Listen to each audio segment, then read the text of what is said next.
тырыса да. Ақжол Илья. Третий подход Ильи Ильина.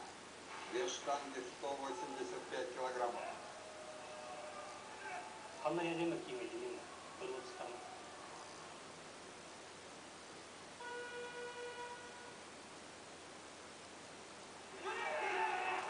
Осындай елін сүйген ерлеріміз тұрғанда Қазақстанның көк байрағы көктен желбіреуі тиіс. Жарайсың Илин 185 келі салмақ бірінші болып біздің Илья Ильинге бағында.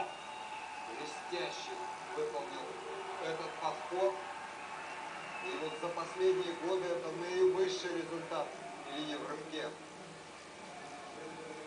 Уж не знаю, не буду утверждать, личный ли это рекорд. По всей видимости, да. На официальных соревнованиях я не припомню. Жылда көтеріліп бұндай салмақты көтерген емес Илья Ильин. Ол ұлттық біріншілікте 187-188 келіге тапсырыс берген, бірақ алған жоғы да салмақ дегенде 185 келіні басылды. Бұл Илья Ильиннің жылға көтерудегі жеке рекорды.